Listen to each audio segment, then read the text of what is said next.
And we have Yaroslav Teleshun, PhD in political science, on the line. Yaroslav, hello. Good morning. Hello. Let's start this topic in order, explaining it and finding, so to speak, paths to the subsequent peace that Mr. Budanov himself is talking about. Let's start with the first one, ceasefire. Let's be frank. Both our guests on our air and the General Staff of the Armed Forces of Ukraine confirm the thesis that the Russian Federation has an advantage in the number of both soldiers at the front and heavy equipment, as well as shells in general. Therefore, the Russian Federation continues active military operations, knowing that it has superiority here. But at the same time, international partners say that the diplomatic, important component also has a place to be. And it is precisely thanks to this that we can put pressure on Putin to cease fire. What levers are needed here and how realistic are they now? Please. Well, in fact, the foci have not changed. We understand that, as it remains, first of all, it is a question of the situation on the battlefield. That is, if Ukraine demonstrates the result and imposes its position on the Russian Federation, this will push it to start the negotiation process. The second component is, of course, what the Minister of Foreign Affairs of Ukraine recalled. This is strengthening and, first of all, military strengthening of Ukraine. And the third is sanctions pressure on Russia. Plus, I would define that both the second and third points should be massive and in the short, let's say, perspective. That is, it is impossible to deploy both financial pressure and military support for Ukraine there with new weapons. In the long term. This should be a massive decision in the short term, which will make it possible to increase the pressure on Moscow and push it to the desire to start constructive negotiations with Ukraine and other parties that will be involved in this process. The position of the United States. So, how strong do you think the positions of Senator Graham and Blumenthal are now? Their presence at the meeting of the Coalition of the Willing together with Keith Klogh, what do you think this indicates? Well, look, their positions are quite strong for one simple reason. If I am not mistaken, we just recently discussed with you the issue of the United States entering the process of preparation for the midterm elections of Congress and secondly, the process of adopting the budget of the Trump administration. Consequently, of course, any senator, any congressman from the Republican Party is very important for the White House, because without their vote they will not be able to adopt a budget that would correspond to the policies of President Trump. Therefore, now their influence on the internal political order of the day is strong, and therefore their influence on the external component is also strong. Regarding the fact that they were present at the negotiation process, this is a certain symbol and signal, both for Ukraine, that is, for both the external partners of the United States of America, and for internal partners in various competing groups of the United States of America establishment, that they are quite steadfast in their position and want to advance those promises and those, let's say, policies that they voiced earlier, including their bill. Zelensky has repeatedly said that he is ready to meet with dictator Putin in order to achieve a ceasefire. We all remember the wonderful situation in Istanbul, when Putin simply did not arrive. What should happen for the leaders to meet? What do you think? Look, it's easy. It seems to me that you yourself largely answered your question in your previous comments. This is pressure on Russia, strengthening of Ukraine and, of course, time. What do you mean by time? As long as Moscow and the Kremlin know that they can seize the initiative on the battlefield and impose their order of the day on Ukraine, on our partners, they will not sit down at the negotiating table. At a minimum, the active phase of hostilities will continue until the rainy season. Therefore, if there is no change in the dynamics on the battlefield, I think that the Russian country will drag out the negotiation process as much as possible, at least at the highest level, and terminate it until the beginning of autumn. Perhaps in the autumn we will be able to see more active and constructive progress, if the situation on the battlefield does not change. Well, or, of course, if it changes in a positive direction for Ukraine. Rubio met with Lavrov the other day. Why, in your opinion, does Trump and the US State Department still have some hopes for some kind of diplomacy and dialogue with Putin? After all, MERS has already said that diplomacy has exhausted itself. Why do the states still have some illusions about this? Look, I wouldn't say that these are illusions. I would proceed from the fact that if we are talking about the United States of America, they are trying to achieve the goal that President Trump voiced during the election campaign. This is achieving peace. And in this case, any tool is better. Because if we are talking about, for example, the United States of America taking a position of full support for Ukraine, then the process of settling the military conflict and the Russian war against Ukraine as a whole may take longer. That is, they do not exclude any approach and any tool in order to, let's say, bring the resolution of this military conflict closer. If we are talking about the statements of Mr. MERS and so on, then again I do not think that Germany completely excludes the negotiation process. It simply sees that diplomatic efforts are in many ways a tool of manipulation, both for the internal and external audience on the part of the Russian Federation. And these diplomatic efforts, they set the goal of achieving peace. But if they see that there is a constructive approach, where there is an opportunity to reach certain agreements, I think that Germany will not in any way abandon such an approach. It's just that, let's say, European countries or most European countries and the United States of America have different priorities. Therefore, the rhetoric is slightly different. If we proceed from the position, here is the position of the United States.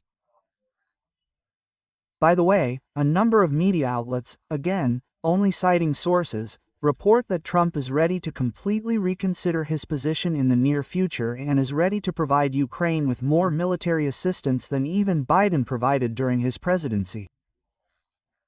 Again, sources write about this. This is not official information, I emphasize.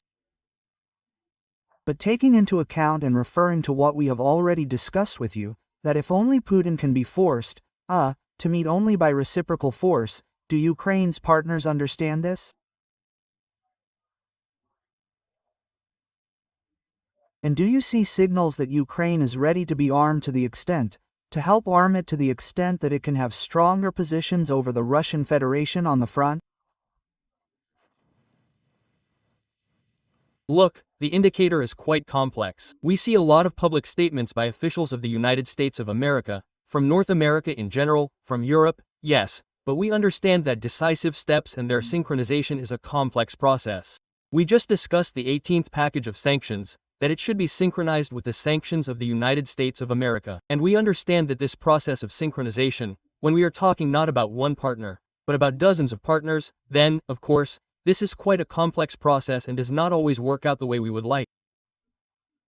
Therefore, there are certain positive indicators and signals, of course, but again, to what extent they will be implemented, to what extent they will be synchronized, which is very important, because a fairly quick solution to this conflict is possible only with mass support for Ukraine in the short term.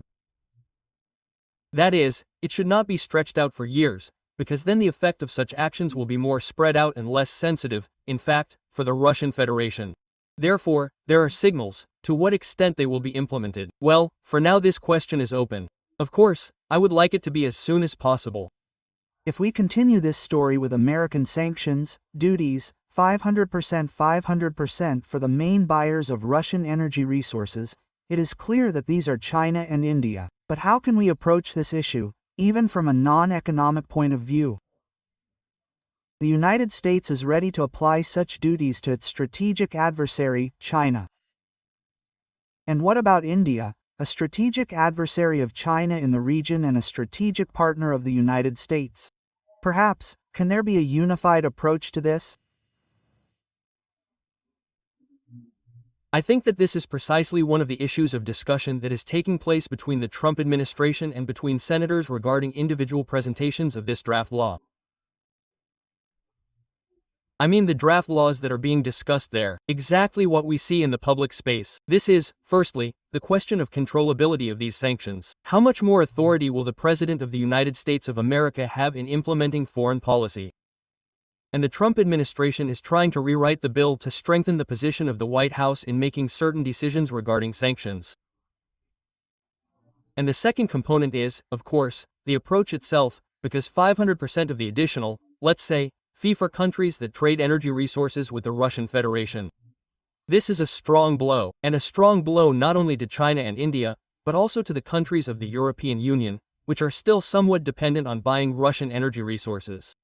Therefore, of course, this instrument can be dangerous not only for China and those who support the Russian Federation directly or indirectly, but also for the closest allies and partners of the United States of America. And, of course, they are thinking about how to resolve this issue. Plus, I am not sure that the United States of America itself is ready to enter into a serious and tough clash with China at this stage, because the creation of such 500% fees for China is, of course, well, essentially, an escalation of its relations with China. I am not sure that the United States of America is yet ready to be in tough competition, tough confrontation with the United States. They are now trying to redistribute as much as possible all their military and financial resources to strengthen and be ready to resist in a tough, open, so to speak, conflict with the United States, with China. But how ready are they at this stage? This is also an open question. Therefore, I think that they will look for, if we are talking about this draft law, any changes that would give it the opportunity to be more flexible and respond to the changing geopolitical situation that exists in the world, taking into account the national interests of the United States of America and, possibly, its closest ones. Yaroslav, the role of China here, the role of China in ending the war of Russia against Ukraine. After all, opinions are divided here. Some say that ending the war is not beneficial for China, others say that ending the global war is beneficial. But local conflicts are beneficial for China in terms of the economy of supplying third-purpose goods, which Russia uses in the war one way or another. Look, it is monotonous here, when you are absolutely right that if we are talking about complex processes that affect the entire world, they are very often both beneficial and disadvantageous at the same time. Of course, in the global context, this is beneficial for China, because there are new markets, there is access to cheap energy and other natural resources, which makes it possible to reduce the cost and make their industry more competitive and thereby impose their economic capacities on third countries with which they do not trade.